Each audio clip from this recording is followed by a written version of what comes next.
Hi, this is Val Snellgrove. I'm the president of the NYSE-J organization, which is the governing organization for all of the judges across New York State. I'll be taking you through a module today that incorporates stunts, tosses, and pyramids, the indicator reference sheet, the majority grids, the cheer and overall performance, as well as the expectations around skill sheets.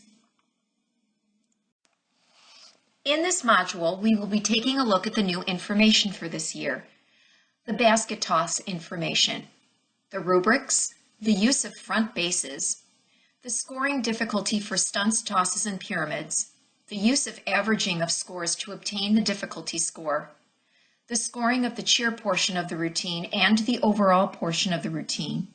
We'll take a look at the 2017-2018 building score sheet, majority grid, and the indicator checkmark reference sheet, which is new for this year, as well as the skill sheet. New this year, stunts, tosses, and pyramids will be viewed cumulatively throughout the entire routine to identify the correct score. This differs from past years in that the building judge focused on the sequence that had the greatest score value and viewed the rest of the stunts throughout the routine for execution only. Also new this year, teams must perform 3 different skills for both stunts and pyramids throughout the routine. Remember that as long as it is clear to the judge that there is a pyramid sequence occurring, proximity is what will determine that the stunts and dismounts being performed are part of the pyramid sequence and not a standalone stunt. This may include the stunt behind or in front of the pyramid structure. Some coaches utilize a creative end to stunts as the opening of their pyramid. These may appear to be dismounts, but are also being utilized as transitions to the rest of the pyramid. This will be counted as part of the pyramid and score and not part of the stunt score. There are 3 ranges this year: basic, intermediate, and advanced. Range does not matter other than letting you know where the skills that you have chosen fall. You may choose to select skills from any range. You can use the progression rubric like a menu, choosing the skills that best suit your routine and team. Sprinkles are added to the starting point value prior to averaging the 3 skill scores that will serve as the difficulty score. The judges do this before averaging to give the correct score for a particular skill and not as an overall sprinkle score. We want to give credit to each individual skill you perform. Teams may not use all tosses or all dismounts to achieve their score. Skills need to be from the various categories of variations, transitions, inversions, tosses, and dismounts. When your team chooses to do basket tosses as one of your sequences, the tosses must be performed during the same time frame, not randomly placed throughout the routine. The tosses may be rippled or contagious, but must be all the exact same skill in majority. For example, all kick full tosses. If you do not perform the same skill, it cannot be counted as one of your 3 skills. Tosses that are not being counted for majority can be scored for the purpose of execution. This would include the random single toss that you may include to enhance your choreography. Note that the rubrics are now based upon progressions similar to the NYSE-J progression sheets. The rubrics will not show the base score for each bulleted item. However, you now have access to a progression sheet for reference, and that will have the beginning skill value based upon majority. The NYSE-J progression sheets will have the point values for each skill that will show the beginning value for majority, more than majority, and full team. Note that the scores are lower on the stunt rubric and parts of the pyramid rubric this year. This is so when sprinkles are added for more than majority up to full team, and when teams do stunts without front bases, that there is room to slide your scores up.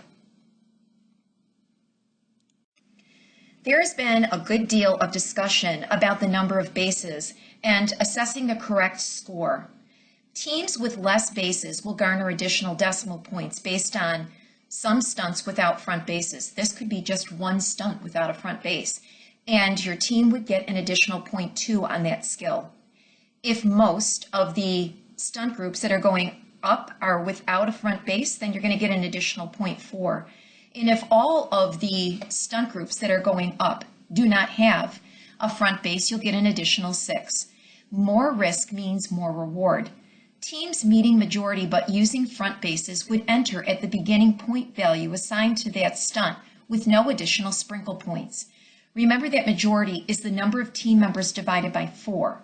That's the number of members in a stunt group. If a team is getting to majority by using a front base, they are going to still hit majority, but that skill is not as difficult as doing that stunt without a front base. So in essence, they are using 5 members instead of 4 members to put up that stunt. Therefore, the team will receive additional decimal points if they are not using front bases. What happens if your team performs skills from different ranges? The judge will focus only on the score assigned to the skill and not worry if the team is performing skills from different ranges. They then will give additional sprinkle points for doing stunts without front bases, formerly known as front spots, before averaging their scores to find the final difficulty score.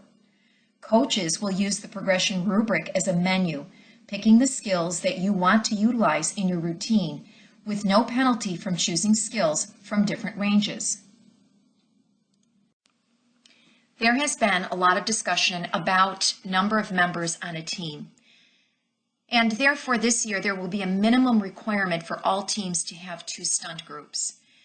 This will be difficult for some teams that have less than 7 members. And so they may have to get creative during doing a single base stunt, for example. But we really want to encourage coaches to make sure that they are including the number of team members that reflect the number of people that try out for their teams or they invite to try out for teams. The chair committee really is interested in increasing the number of members on the team versus the decrease that we have been seeing over the last couple of years. We think that coaches are really cognizant of the rubrics, and perhaps that has influenced the number of team members that they're putting on their team. We don't think it really means that the interest in cheerleading has waned, but we kind of feel like one has fed the other, in that the rubrics may be driving coaches into thinking about or rethinking about how many they take on a team to be able to max out their scores on the rubrics. So we are encouraging you as coaches prior to tryouts to really try to get as many people out for your tryouts as possible and increase the size on your teams. So for this year, there is not a limit of the least number of members that can be on a team, but as you can see, there is a minimum of 2 stunt groups. So that does signal to you that you should have at least 8 members on your team.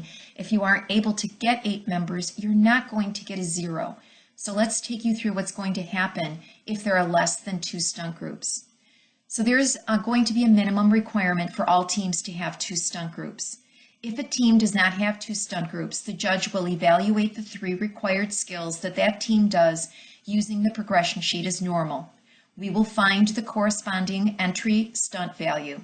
We will not add any sprinkle points. We're just going to use that entry stunt value listed first on our progression sheet. We're going to add up those 3 skill values as we would for any teams that are in majority, and then we're going to divide by 3. Next, we're going to divide that total by 2. This will give teams who are under 18 members to still compete and receive a difficulty score, but will be preventing teams from doing 1 stunt group and attaining the same score as teams who put up 2, 3, 4, or more stunt groups doing the same skills. If a team does no stunts again, they would receive a 0. We actually saw this at state last year where a team came in with 5 team members and they scored quite well because they didn't have to do anything with synchronization, and they were able to do 1 skill and get the same score as somebody who was putting up 3, 4, or 5 stunt groups. So we had to relook at how we are scoring teams across the continuum, and really wanting to encourage more membership on teams in New York State.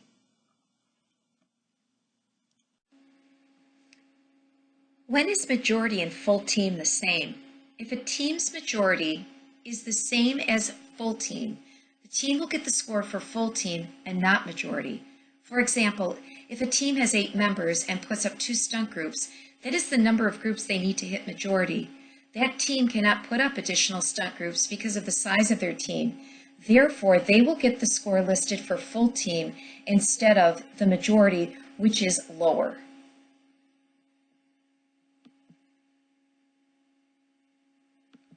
What if your team only does 1 or 2 skills? This could be a choreography error on your part, so make sure that you are checking your entire choreography from beginning to end, that you have 3 different skills for stunts and 3 different skills in your pyramid. Or this may happen when flyers fall during a sequence and the skill is out of majority.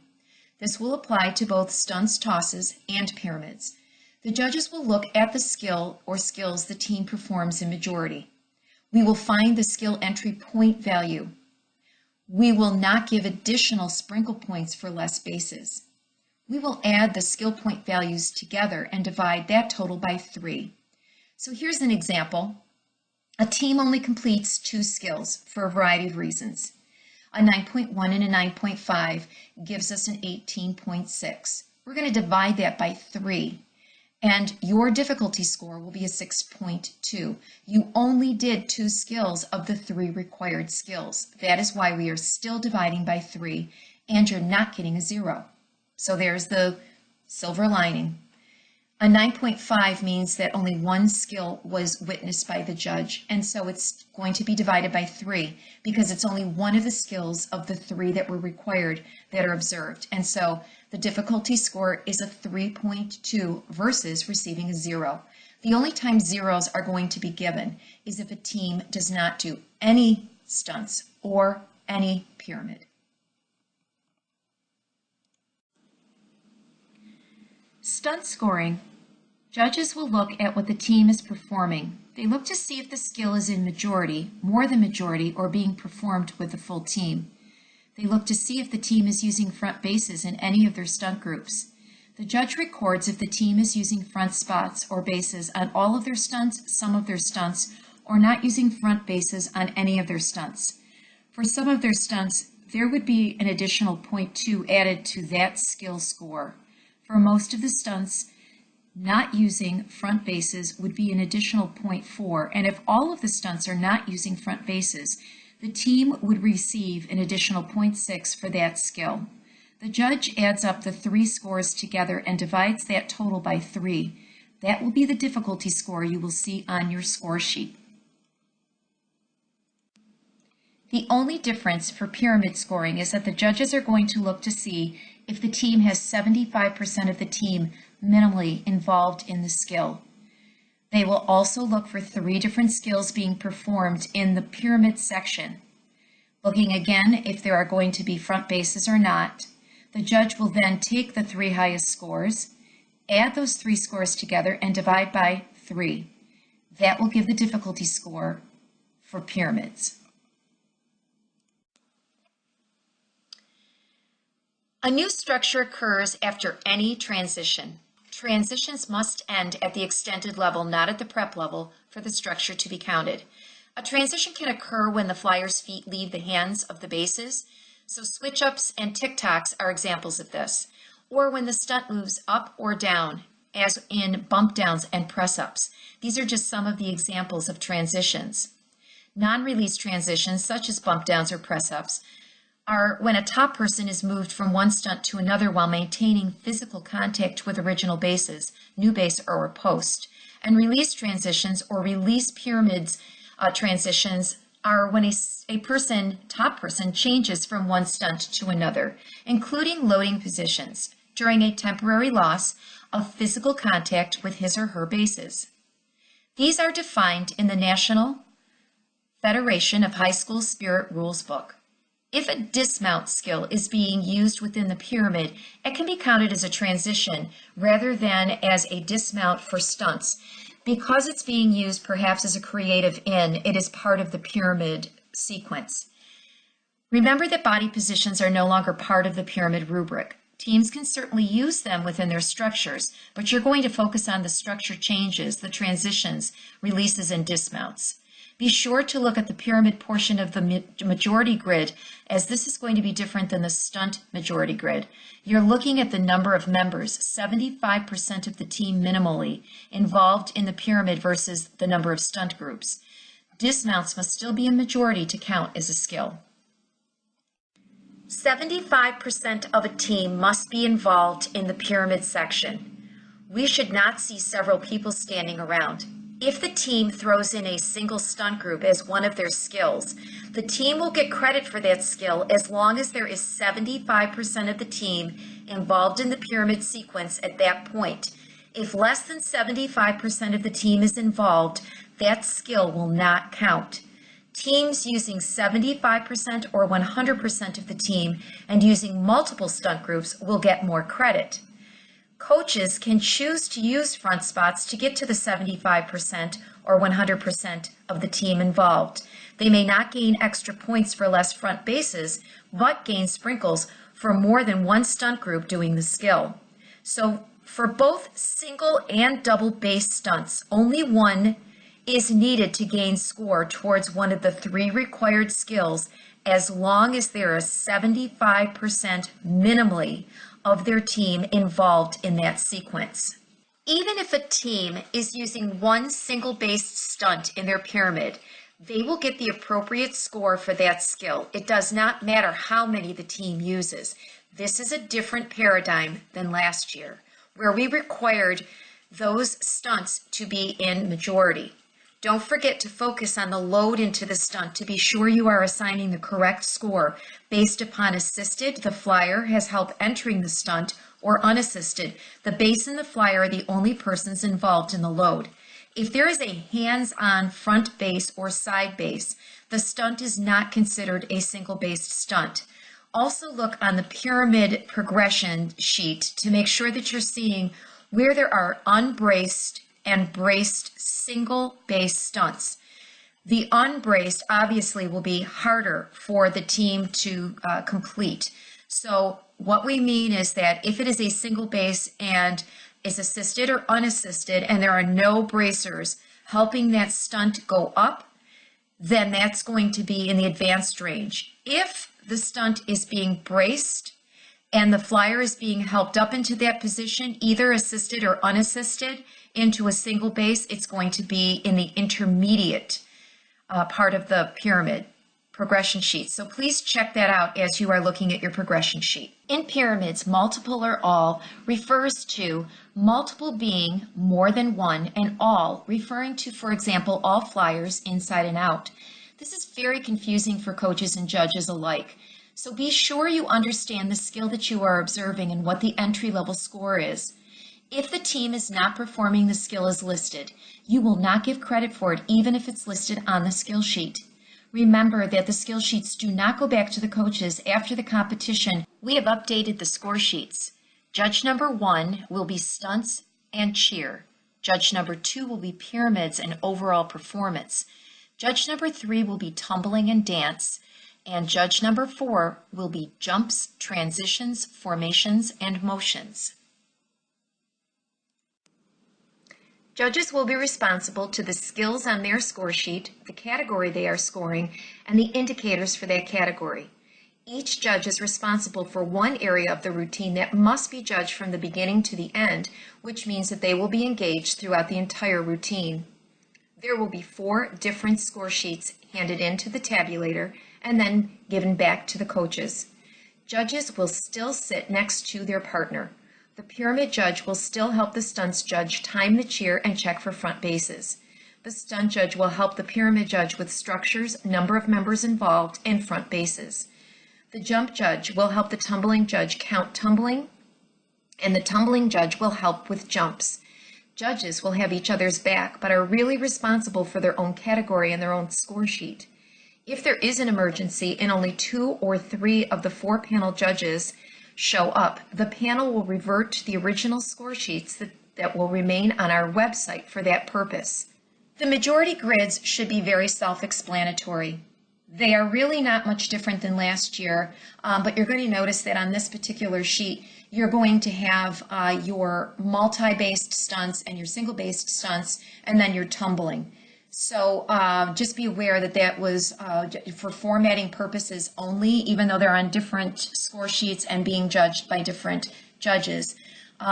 Please take the time to go through these to make sure that you are hitting majority, or if you want to bump those scores up, remember that you have an opportunity to do that with those entry scores if you put up more than majority or full team stunts, and the fact that if they are being done without bases, you're going to bump your scores up even further before they are averaged. The majority grid for pyramids is different than the stunts majority grid. In pyramids, you must have 75% of your team involved in the pyramid for it to count. Please note this is a major difference from stunts. Stunts are the number of stunt groups. Pyramid is based upon the number of members involved in the pyramid section.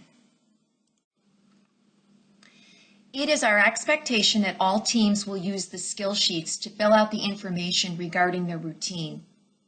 For building, we are asking that the coaches record the number of stunts and how many have front spots or bases. Please make sure that as you start to look through your routine, that you write down the start time of a skill. Remember, these are skills and not sequences, so every single skill that your team does, you are going to write it down. If you need additional room, you may have to go onto the back of your page. Just make sure that you write a note to that. Remember for pyramids that we are looking for the number of team members in the pyramid. So you're going to tell us the skill time, and you're going to tell us if there are front bases being used. You also need to record the time that your cheer starts and the time that your cheer ends. Remember, if you are close to 30 seconds, please make sure that you are adding probably a little bit more time to your cheer, that's so you don't run into any kind of issue with being less than 30 seconds, because you will get a 0. The downtime start and the downtime end, remember, we will not be judging that. We cannot impress upon you how important it is for you to be truthful with your skill sheet. We are only going to score what we observe as judges. If you are telling us that you are doing, for example, Baja, fulls, those are 7.5, and you have 5 of them, and actually one of them is just a front non-twisting dismount, but you have it strategically placed in your choreography, so it's very difficult for us to actually see it. We are not going to give you credit for that because we can't see it, number one, and we see the 4, not the 5. So please be careful that you are being accurate.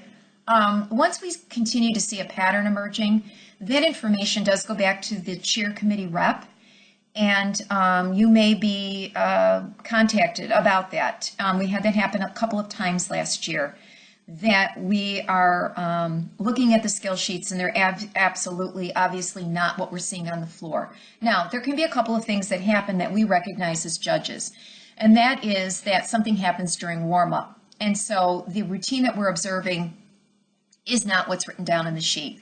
But it is really incumbent upon the coaches to make sure that they are being accurate and truthful with these skills, and that you have a good knowledge of where those skills are, so you're not surprised by your scores. So please make sure that you have these up to date. If you need to, you can make these back into a Word document, or you can use Adobe to write right on the skill sheets. They need to be legible and neat when you hand them in, and make sure that you're constantly updating them as changes occur for your routine from week to week or competition to competition. The NYSSFA Cheer Committee and the NYSJ are looking forward to the 2017-2018 seasons. We hope that this presentation has answered some of your questions. If you have general questions about anything you heard in this module, you can submit them to the questions link below the modules, and they will be answered in the webinar following your question submission. There will be multiple question and answer webinars posted throughout the year. A list of webinar dates and question submission deadlines for each of these webinars can also be found below the modules. Good luck, and we hope that you have a successful season.